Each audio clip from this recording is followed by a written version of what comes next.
এই যে রাস্তাঘাটে যাই, এক একজন এক একটা জিনিস দেখায়, হেভি লাগে দেখতে। তার কারণ হচ্ছে পার্টিটা হাত ভেজে পড়ে আছে, তার কারণ হচ্ছে পার্টিটাকেই দেখাতো। সবাই আগে বলতো বাইরের লোক দেখাচ্ছে, তা বাইরের আগে তখন আর পার্টির লোকও দেখাতো না, কিছু না, তখন বাইরের লোক দেখাতো। এখন আস্তে আস্তে বাইরের লোক, কলকাতার লোক সবাই দেখায়, দেখায় না যে তা না, পার্টির লোক সবাই। এবার হচ্ছে যেগুলো দেখায় সবই বাজে। কী কারণে দেখায় আমি তো কোনো দিন দেখিনি, হঠাৎ করে কী হয়েছে যে আমাকে এগুলো দেখতে হয়? নোংরামো রাস্তাঘাটে কী কারণে? যারা নোংরামো দেখায় তারা নিজেরা নোংরামো করে বলেই দেখায়, নাহলে তো দেখাতো না। আর আমি কিছু নোংরামো করিনি যে আমাকে দেখতে হবে। আর তারা প্রমাণও দিতে পারে না যে আমি কী নোংরামো করেছি।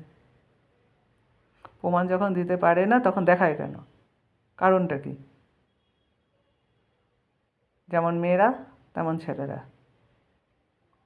আসলে তারা তো বলতে পারে না মুখ ফুটে, যা পারে তাই দেখায়। এগুলো কী চলছে পাগলামি? রোজ রাস্তায় বেরোই, রোজ পাগলামি দেখি। মাঝে মধ্যে মাথা গরম হয়ে গেলে তখন বলি, আবার নাহলে বলি না। কী বলবো তাদেরকে? তারা সোনা দেখাচ্ছে, তারা ধন দেখাচ্ছে, তারা জিভ দেখাচ্ছে, তারা চুমু দেখাচ্ছে, কী সব চলছে! ওফ, কি কলকাতা! লোকেরাদের দেখতে দেখতে হচ্ছে। কী কী অবস্থা পার্টির লোকের! এইসব দেখাচ্ছে কবের থেকে? আজ থেকে? সেগুলো বন্ধ হয়ে গেছিলো, সেগুলো আবার চলছে। পাছা চুলকানো। আসলে যারা পাছা চুলকায় তারা পাছা ধোয়াইতে দেখে যায়, এবার তাদের কিছু বলে না, দেখায় আমায়, দেখায় আমায়। তা আমি বলি, যারা পাছা ধোয়ায় তাদেরকে দেখান না, আমাকে না দেখিয়ে। আমি পাছা ধোয়াতেও যাই না, কিছু করতে যাই না। আর আমার ঘরে ছেলেও আসে না কোনো। আর যে আমার ভেতরে আছে সে তার বউর পাছাই ধোয়ায়। এই কারণে আমার ভেতর ছাড়ে না, আমাকেই ছাড়ছে না এই কারণে। আর তার মেয়ের সঙ্গে সে শুয়েছে রীতিমতো, যেটা আমি জানি, বলে দিলাম। দেখি আমায় কী করে, কে কী করে, আমারও তো দেখার আছে। রাজার মেয়ে। এবার হচ্ছে, এবার আমি পুরক্তার পাড়াতে এসেছি, এবার তার পাড়াতেও পেছনে আমায় লেগেছে। এবার তারা পাছা ধোয়ায় কি কী করে আমি জানি না, বলতে পারবো না। তার কারণ হচ্ছে হাত ধুয়ে আমার পেছনে পড়ে রয়েছে, মনে হয় তাই করে, নাহলে পেছনে পড়ে থাকবে কেন? কারণটা কী?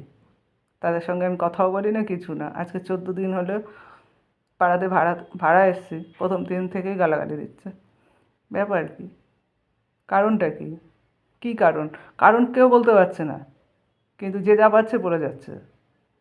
এবার যে কারণ বলেছে সেই কারণে সব মিটে গেছে, তারপরে সেই কারণ নিয়ে উঠে পড়ে লেগেছে। এইবার যারা ভদ্র হবে তারা উঠে পড়ে পেছনে হাত ধুয়ে পড়ে থাকবে? এটা কখনো কথা হলো? যে সেই ব্যক্তি করেনি, তাদের জোর জবরদস্তি হয়েছে কিছু একটা, সেটা জানার পরও না, জোর জবরদস্তি হয় না, আমরা যা বলবো সেটাই হবে। এটা কী চলছে এগুলো পুলকদাদের পাড়াতে? এতই যদি ভদ্র হবে তারা, তো তারা এই কাজ করছে কেন? তাদের তো কিছু হয়নি এই কারণে।